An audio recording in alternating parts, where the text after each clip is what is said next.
High দোস্ত, GP village war YouTube চ্যানেলে আপনাদের সকলকে স্বাগত জানাই। তো আজকে ফাইনালি চলে আসলাম জমিতে। আগের যে জমিটা আগে পেঁয়াজ রোয়া হয়েছিল, আগাম পেঁয়াজ, সেই জমিটাতে বৃষ্টিতে জল জমার ফলে প্রচণ্ড হারে পরিমাণে ধসা লেগে গেছে।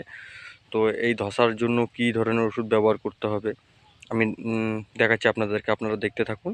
আর সর্বপ্রথম আপনারা দেখুন জমিটার কী হারে ধসা লেগেছে এবং এই ধসা যদি আপনাদের লাগে তাহলে আপনারা কোন ওষুধ ব্যবহার করবেন। ফাইনালি আপনারা দেখতে পাচ্ছেন জমি, এই যে আগাম রুয়েছি গাছ, অনেকটাই ধসা লেগে গেছে, ধসা লাগা লাগা ভাব আছে। এই যে আমি ভালো করে দেখাচ্ছি আপনাদেরকে, এই দেখুন এই যে মরা পাতাটা, যে পাতাটা ধসা লেগেছে, যার জন্য ধসা লেগে গেছে। তো কাটছে ধসা, দেখি কি ওষুধ দিলে ভালো কাজ হয় দু একদিনের মধ্যে। আর কুয়াশা প্রচণ্ড পড়ছে আর জল জমেছিল বৃষ্টিতে, যার জন্য এত পরিমাণে ধসা লেগে গেছে। সার দিয়ে দেওয়া হয়েছিল, এই যে সার।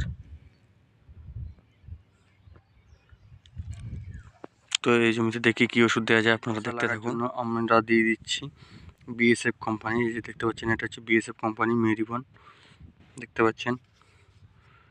এটা 250 ফাইল আমরা নিয়ে আসা হয়েছিল, যে 250 ml নিয়ে আসা হয়েছে, দাম নিয়েছে 2500 টাকা। তো এই বিএসএফ কোম্পানির মেরিবন আমরা দিয়ে দিচ্ছি। তো এই যে দেখতে পাচ্ছেন এমএলএ ওষুধটা ঝেড়ে নিয়েছি, পুরো একদম বটের আঠার মতো ওষুধটা। এখানে আমরা 10 ml করে দিয়ে দিচ্ছি প্রত্যেক বেরেল জলে, দিয়ে ভালো করে স্প্রে করে দেওয়া হচ্ছে। ফাইনালি আমরা ওষুধটা চালু করে দিলাম, ব্যারেল ভর্তি জল নিয়ে এসে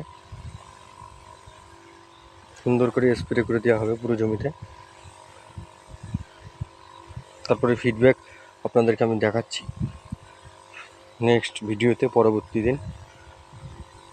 ফাইনালি ওষুধ দেওয়া শেষ হয়ে গেছে। তো এরকম আপনারা পেঁয়াজ চাষের সব রকম ভিডিও পেতে, পেঁয়াজ চাষ পুরোটার সম্বন্ধে জানতে, যারা জানেন না, বাংলাদেশ থেকে অনেকে দেখছেন, তো পেঁয়াজ চাষটা পুরো ভালোভাবে বুঝতে গেলে আমার চ্যানেলটিকে অবশ্যই সাবস্ক্রাইব করুন। আর যদি ভিডিওটি ভালো লাগে তাহলে একটা লাইক করুন আর শেয়ার করুন অবশ্যই, যেন আপনার আপনজন যারা চাষের সম্বন্ধে জানতে পারে। আর ভালো থাকবেন সবাই, টাটা।